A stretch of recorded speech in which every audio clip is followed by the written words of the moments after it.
सालों बाद रमेश अपनी दुल्हन नैना के साथ अपने गांव के अपने पुराने घर आता है। सभी लोग बहुत खुश थे। रूपा भी अपनी बहू का स्वागत करने में लगी थी। पर ये क्या, रूपा जैसे ही अपनी बहू की आरती उतारने जाती है, अचानक से तेज हवाएं चलने लगती है। घर की लाइट चली जाती है और आरती का थाल का दीपक बुझ जाता है। माँ, ये सब क्या हो रहा है? अचानक से ये मौसम कैसे बदल गया? अरे बेटा, ये गांव है। गांव में अक्सर ऐसा ही होता है। किसी भी वक्त मौसम बदल जाता है और कभी भी लाइट चली जाती है। दीपाली बेटा, किचन से मोमबत्तियां तो ले आ। रूपा के कहने पर दीपाली किचन में मोमबत्ती लेने जाती है। लाइट ना होने की वजह से घर में काफी अंधेरा था, इसलिए दीपाली अपने फोन का टॉर्च ऑन करती है और टॉर्च ऑन करते ही उसे महसूस होता है जैसे कोई उसके सामने से गुजरा हो। मुझे ऐसा क्यों महसूस हुआ कि मैंने अभी यहाँ किसी को देखा? क्या सच में यहाँ कोई था या ये सिर्फ मेरा वहम था? अरे दीपाली बेटा, मिले कि नहीं मोमबत्ती? हाँ माँ, बस अभी लाती हूँ। दीपाली सारी बातों को भूलकर मोमबत्ती जलाती है और जैसे ही मोमबत्ती लेकर वापस बाहर जाने के लिए पीछे मुड़ती है तो उसके सामने एक 10 साल की छोटी बच्ची खड़ी होती है। उस बच्ची की एक झलक देखते ही दीपाली डर जाती है और जोर जोर से चिल्लाने लगती है। तभी अचानक से लाइट आ जाती है। दीपाली की आवाज सुनकर शंकर और छोटा भाई पवन उसके पास पहुंचते हैं। क्या हुआ दीपावली बेटा? पापा, मैंने किसी को देखा। दीदी, यहाँ पर कोई नहीं है। अंधेरे में वहम हुआ होगा आपको। अब चलो, दरवाजे पर भैया भाभी कब से खड़े हैं। दीपाली भी इसे अपना एक वहम समझकर सबके साथ बाहर चली जाती है, जहां वो लोग अपनी भाभी का स्वागत करते हैं।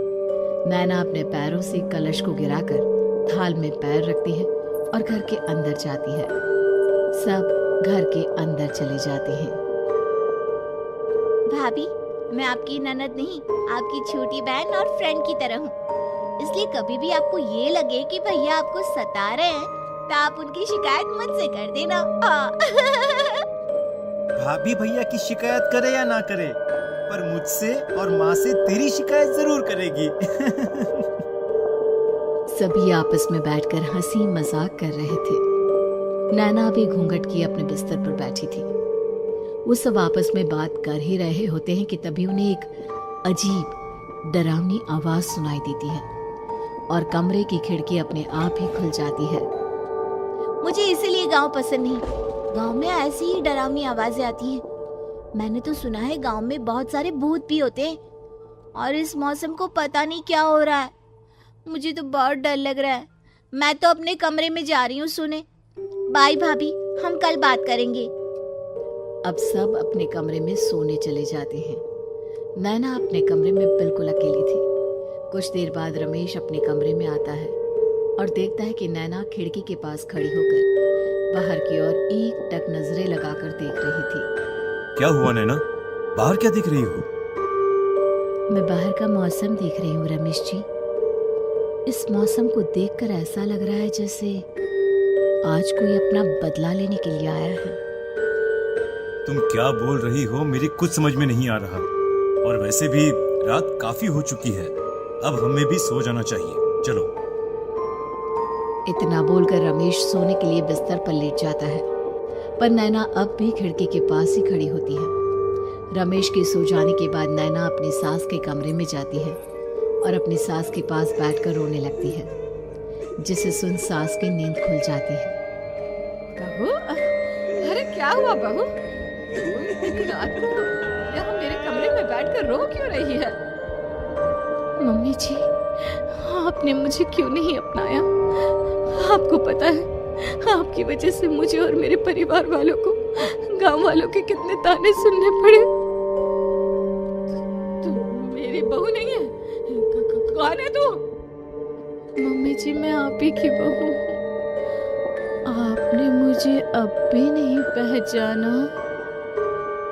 इतना बोलते ही नैना की आंखें लाल हो जाती हैं। वो जोर जोर से हंसने लगती है। मौसम का रुख बदल जाता है। कमरे की खिड़कियां और दरवाजे अपने आप ही खुलने और बंद होने लगते हैं। देखते ही देखते नैना हवा में उड़ने लगती है और वो अपनी आंखों के इशारे से अपनी सांस को भी हवा में लटका देती है।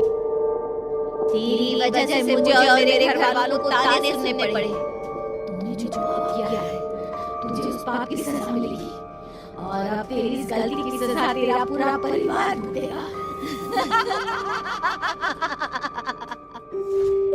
इस तरह से नैना बड़ी ही बेरहमी से अपनी सास को मार डालती है और आराम से अपने कमरे में जाकर सो जाती है। अगली सुबह जब घर वालों को कमरे में रूपा की लाश मिलती है तो उन लोगों के पैरों तले जमीन खिसक जाती है। कल तक माँ बिल्कुल ठीक थी, फिर अचानक ऐसा क्या हुआ रात को कि माँ हम सबको छोड़कर चली गई। सारी गलती मेरी है। बेटे की शादी की खुशी में मैं ही रात को घर वापस नहीं आया और चला गया अपने गांव के दोस्तों से मिलने। अगर रात को मैं अपनी रूपा के साथ होता तो शायद आज वो हमें छोड़कर न जाती।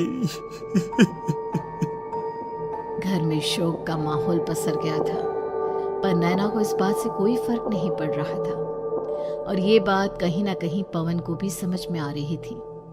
अब ऐसे ही कुछ दिन बीतते हैं और 1 महीने के अंदर ही अंदर शंकर की भी मौत हो जाती है।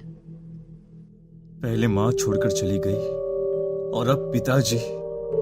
क्या हो गया है हमारे घर को? पता नहीं किसकी नजर लग गई है। भैया ये घर सही नहीं है।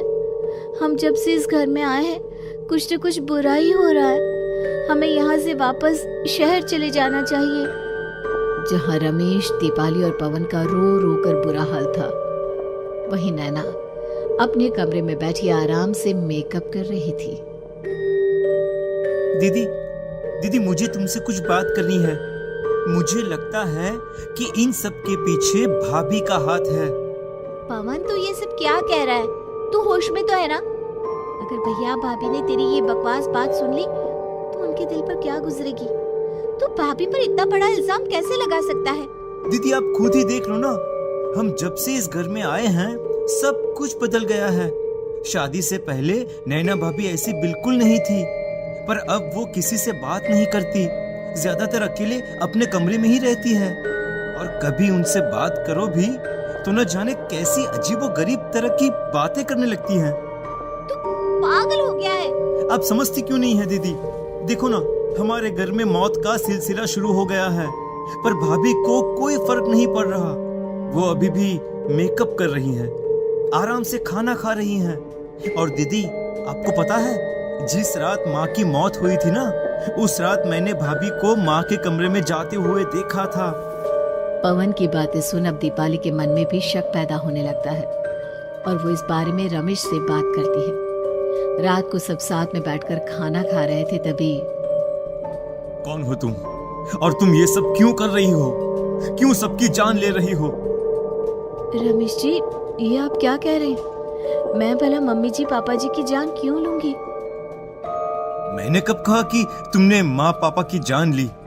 नैना, तुम तो मेरी पत्नी हो, तुम थोड़ी किसी को मारोगी। नैना, तुम नैना ही हो ना?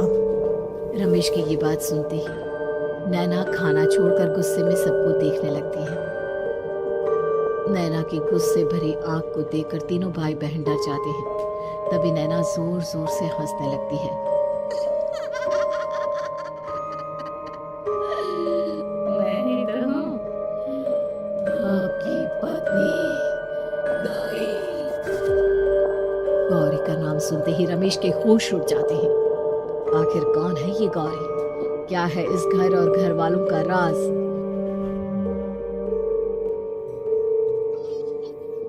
हमारे दोनों बच्चे एक साथ कितने अच्छे लग रहे हैं ना? हाँ, कितने अच्छे दोस्त हैं दोनों। बस बड़े होने के बाद भी इनकी ये दोस्ती बनी रहे तो बच्चे कितने खुश रहेंगे। मैं क्या सोच रहा था कि क्यों ना हम अपनी दोस्ती को रिश्तेदारी में बदल दें। मैं अपने बेटे रमेश की शादी तेरी बेटी गौरी से करना चाहता हूँ। इस तरह हमारे बच्चे भी हमेशा साथ रहेंगे और हमारी दोस्ती भी रिश्तेदारी में बदल जाएगी। शंकर की इस बात से उसके दोस्त को बहुत अच्छा लगता है और वो अपनी बेटी की शादी रमेश से करवाने के लिए तैयार हो जाता है। बहुत जल्द दोनों परिवार मिलकर बचपन में ही रमेश और गौरी की शादी करा देते हैं। अरे शंकर, अपने बच्चों की शादी करवा कर हमने अपनी दोस्ती को रिश्तेदारी में बदल तो लिया, पर मैं चाहता हूं कि अपनी गौरी का गौना 2 साल बाद करूं, ताकि वो थोड़ी समझदार हो जाए। अरे हाँ हाँ दोस्त, बिल्कुल, हमें कोई दिक्कत नहीं है। इसी तरह समय बीतने लगता है। समय के साथ शंकर का कारोबार तरक्की पकड़ लेता है और 2 साल बाद शंकर अपने पूरे परिवार के साथ शहर में शिफ्ट होने की तैयारी कर लेता है। जब यह खबर उसके दोस्त को पता चलती है तो वो शंकर से बात करने उसके घर जाता है। शंकर, 2 साल पूरे हो चुके हैं और अब तू शहर भी जाने वाला है। मैं सोच रहा था कि तेरे शहर जाने से पहले गौरी का गौना कर दूं, ताकि तू अपनी बहू को अपने साथ लेकर जा सके। ये तो कैसी बातें कर रहा है? रिश्तेदारी बराबरी वालों से होती है, और वैसे भी अब मेरा बेटा या मेरा परिवार कोई भी इस रिश्ते को नहीं मानता। ये तू कैसी बातें कर रहा है दोस्त? जब हमने अपने बच्चों की शादी करवाई थी तब हम दोनों ही एक बराबर थे। पिछले 2 साल में तेरा कारोबार थोड़ा सा अच्छा क्या चल गया, तू पुराने रिश्ते ही तोड़ देगा। देख भाई, ऐसा मत कर। अगर तूने मेरी बेटी को अपनी बहू के रूप में नहीं अपनाया तो कोई भी मेरी बच्ची से शादी नहीं करेगा। अरे उसकी जिंदगी बर्बाद हो जाएगी। यार देख, वैसे भी बाल विवाह तो कानून मान्यता नहीं देता, फिर मैं कैसे दे दूं? तू अपनी बेटी के बड़े होने पर उसकी शादी किसी दूसरे लड़के से करवा देना। वैसे भी तब तक ना उसे और ना ही गांव वालों को ये बात याद रहेगी। मेरे बेटे को बख्श दे मेरे भाई। इस तरह से शंकर अपने दोस्त के परिवार और गौरी को गांव वालों के ताने सुनने और जिल्लत से भरी जिंदगी जीने के लिए छोड़ अपने परिवार वालों के साथ शहर चला जाता है। अरे इनकी गोरी में ही कोई दोष होगा, तभी तो लड़के वालों ने इनकी बेटी को अपनी बहू के रूप में नहीं अपनाया और उसको यहाँ छोड़कर शहर चले गए। अब कौन थामेगा इसी लड़की का हाथ? अरे पता नहीं कैसा आदमी है जो गांव वालों के इतने ताने सुनकर भी सर उठाकर गांव में चल रहा है। अरे अगर मेरी बेटी के साथ ऐसा हुआ होता ना तो मैं तो शर्म के मारे मर ही जाता। हाँ, दिन रात लोगों की नजरों में अपने लिए ग्रहण देख और सबके ताने सुन सुन अब गौरी के पिता हिम्मत हारने लगते हैं और एक रात गौरी के माता पिता खुदकुशी कर लेते हैं। ये सदमा गौरी भी सहन नहीं कर पाती और उसकी भी मृत्यु हो जाती है। तुम्हारे परिवार की वजह से हम लोगों ने अपनी इज्जत और जान गंवाई।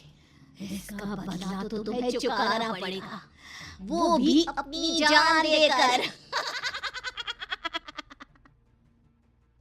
हंसते हुए अब नैना हवा में उड़ने लगती है। नैना अब पूरी तरह से बदल चुकी थी। गौरी की आत्मा उसके शरीर पर हावी हो चुकी थी। उसकी आंखें सफेद, पैर उल्टे, चेहरा काला और बाल बिखर गए थे। अब गौरी अपनी शैतानी शक्तियों से घर के हर कोने को अपने काबू में कर लेती है और सीधी दीवार पर जाकर चिपक जाती है। मुझे अपना बदला चाहिए। बदला लूंगी मैं तुम सबको खत्म कर दूंगी। गौरी इतनी तेज चिल्ला रही होती है कि उसकी आवाज से घर के सारे कांच टूट जाते हैं। सामान इधर उधर गिरने लगता है और ये सब देखकर तीनों भाई बहन के होश उड़ जाते हैं। बचाओ, भागो भागो। उन तीनों को अपनी जान बचाने के लिए यहाँ से वहां भागता देख गौरी जोर जोर से हंसने लगती है।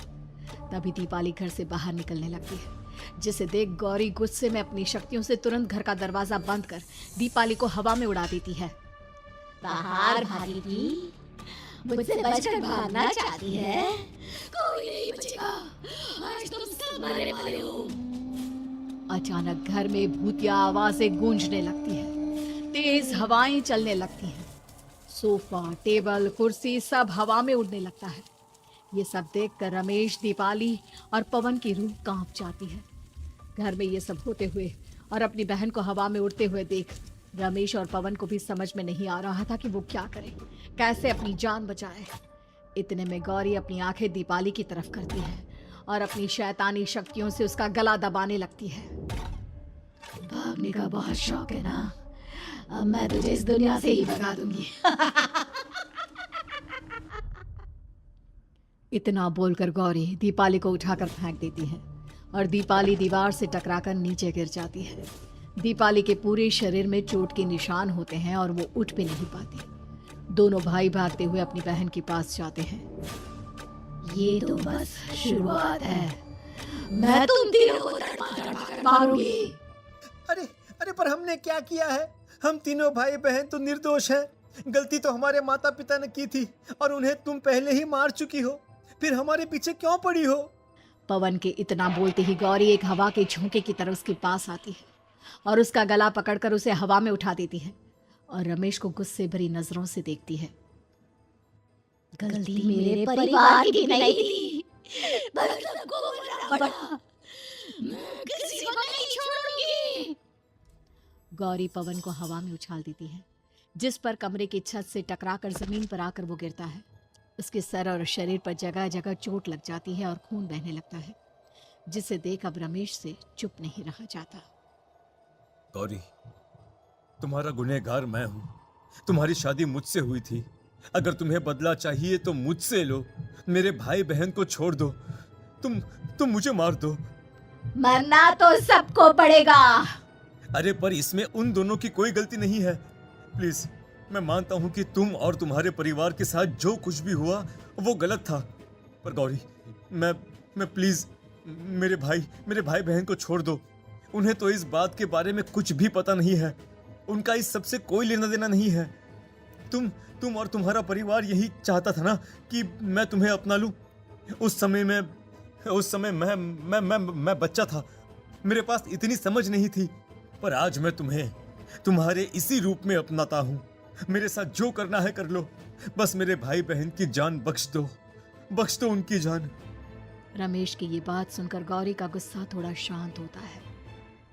ठीक है, मैं तुम्हारे भाई बहन को नहीं मारूंगी, पर तुम्हें मरना होगा और तुम्हारी आत्मा को मेरे साथ शादी करनी होगी। मुझे मंजूर है। अब रमेश गौरी के साथ छत पर जाता है और छत से नीचे कूद जाता है। रमेश के मरते ही गौरी उसकी आत्मा को अपने साथ ले जाती है और इस तरह से रमेश खुद मरकर अपने भाई बहन को बचा लेता है।